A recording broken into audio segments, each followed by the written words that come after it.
Hey, I'm JB with your weekly mountain tips, mountain tricks. So today we're in Salt Lake City, Utah. We're here at the McGillis School. They've been kind enough to let us film, and we're here with one of the instructors at the McGillis School, Mike Imperial. Now, Mike is a lead mountain guide for SWS, and he also teaches outdoor education here. So he thought he'd come in, help us out a little bit today, and talk a little bit about stoves, field cleaning, and maintenance. So, Mike, what you got? Here we go.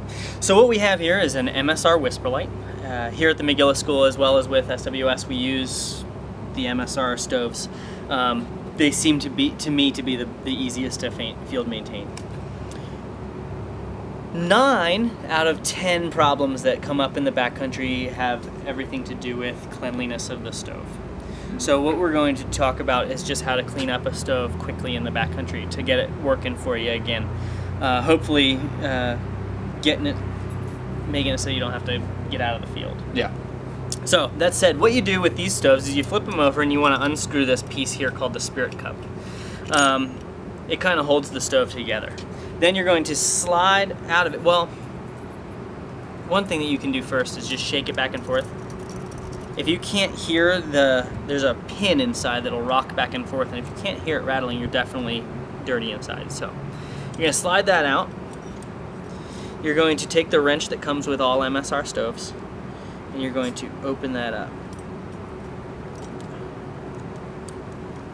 It's on there tight. Yeah, it's on there tight. There we go. So we're going to get that off there. Now be careful. This pin inside is very small. You don't want to be dropping that. So That is small. Yeah. So then you're going to take the jet top, and you're going to slide the pin into the hole that the gas comes out of. So you're just going to do that. Look through it. See a little bit of light behind it, blow some air through it, then you're going to be good. Then take that pin carefully, don't bend it, and put it back into jet. Close that up. You gotta be careful not to lose that. Yeah, you don't want to lose that. In fact, one of the tricks that I've got for not losing your stuff in the field, you always want to make sure that you have a work surface, is make sure you get this thing on there tight. Is I take my my windscreen here and I pop it open just a little bit. You don't need that much. And I just make like a little cup out of it and put things like that spirit cup in there. Put the pin in there if you have to put it. Oh, that's a cool trick. Yeah. That way you don't lose anything in the sand or dirt. Yeah. No, you drop that in the sand, you're in big trouble. So then what you can do next is you want to take your tool, and the smallest hole on it will slide over the fuel line cable, and then you're going to take that and you're going to bend it and you're going to pull that out of there, like so. Oh, nice. And then you're going to get a bunch of gunk on there, just overuse. Yeah, you can totally see the soot right there. Yeah, and it's not a bad thing. It's just something that happens. So then what you're going to do is you're just going to use a rag and just run that down there nice and get it nice and clean. You can put a little spit on it or whatever, dunk it in the water, but make sure it's dry when you put it back in. And slide that back in there. You want to make sure that it goes back into right where it was. Mm-hmm. Otherwise, it won't work. The stove won't work. And these cables feed pretty easily, right? Generally. Okay. I mean, if it's really dirty, it won't. But I mean, a well-maintained stove will. Okay. Like it's that simple. Then you want to take this thing, figure out the puzzle to get it back into the right place.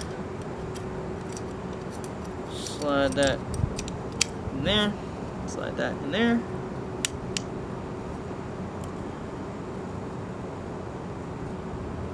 Get it to drop. Sometimes it can just be like a little bit of a Rubik's Cube. Nice. Then you take your spirit cup, don't do that. Pop it on there, close it up, finger tight. You have a nice clean stove. Nice. Remember that you can fully field maintain any of the MSR products, really. Awesome. So having a screwdriver is a helpful tool as well. But anything that serious means you didn't do your homework before the trip. Okay.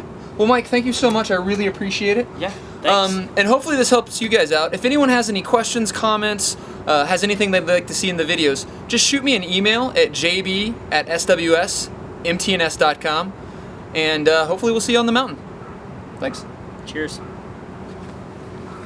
I think that one was better. Yeah? Yeah. Like there was a few fumbles and stuff, but...